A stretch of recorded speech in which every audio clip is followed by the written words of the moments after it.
کم د اسلامي کال چې د کنه د دې د افتتاح کله شوی ده ابتدا د دې کله شوی ده ګوره یو عیسوي دی یو هجری دی کنه نو د دې اسلامي کال د ابتدا د کله نشوي ده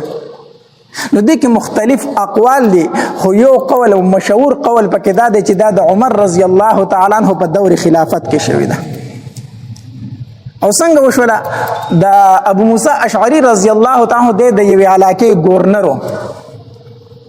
نو عمر رضی الله تعالی عنہ بده خطونه لېګل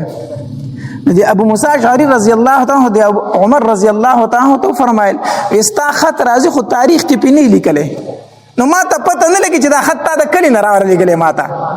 نو په دې باندې تاریخ لیکا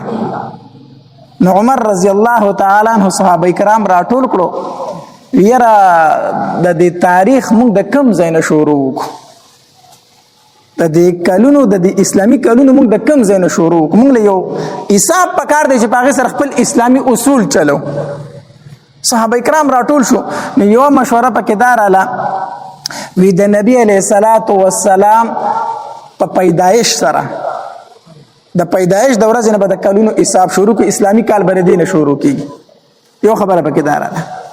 دویم قول پکې دا راغی د نبی علیه الصلاة والسلام ته چې نبوت په کومه ورځ میلاو شوی د دغې نه به شروع کړو دریم رای پکې دا راله وی چې نبی علیه الصلاة والسلام د کومې ورځ ته هجرت کړی مدینې منورې ته راغلی د هجرت نه به شروع کړو د اسلامي کال او څلورم رای پکې دا راله وی د نبی علیه الصلاة والسلام د وفات نه به شروع کړو چې په کومه ورځ نبی علیه السلام وفات شوی د هغې نه به د اسلامي کالونو څه واخلو شروع واخلو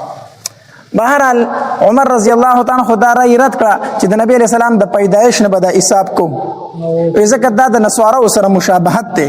عیسایان چې دي نو دا د عیسی علیه السلام د پیدایش نه په دې خوا دا حساب کوي دا عیسوي کال چې دی دا د عیسی علیه السلام د یوم پیدایش نه دی خوا دا حساب دی شروع کړی دی دا خو د هغوی سره مشابهت دی او نبی علیہ السلام فرمایي چې د اهل کتابو سره مشابهت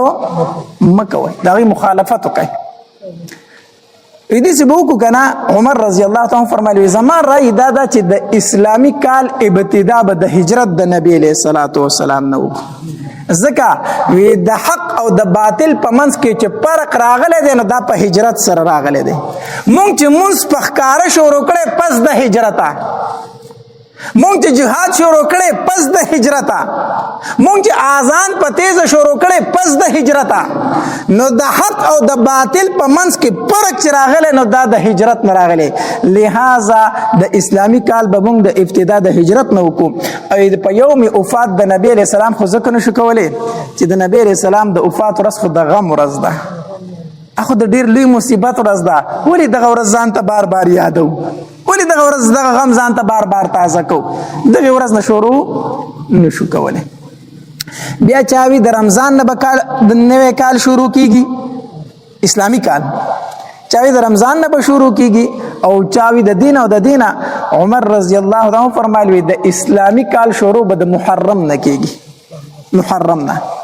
ځکه چې حاجیان چې واپس کیږي نو د محرم په میاشت کې واپس کیږي نو موږ به د اسلامي کال شروع د څه نه کوو د محرم نه الله دې زموږ په حال باندې رحم وکړي دا څومره هلکان چې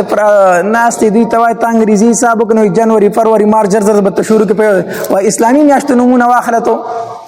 یاره اسلامي میاشت خو نه راځي محرم او سفر ربیع الاول ربیع الثاني اخوا بیا کار خطا دی که دا تپوس دی وکړه چې اسلامي کال د کمې میاشت نه شروع کېږي دا پته به ورته هم نه چې د محرم نه شروع کېږي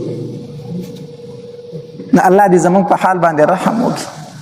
دا موږ له حیثیت یو مسلمان دا حسابیات ساتل پکار دي که نه زما اسلامي کال شروع کېږي د کمې میاشت نه او ختمېږي به کم د محرم نه شروع کېږي او ذوالحجه باندې ختمېږي د حج په میاشت باندې ختمېږي نو دا بیا د عمر رضی الله تعالی عنه په دور کې دغه شروع وشوله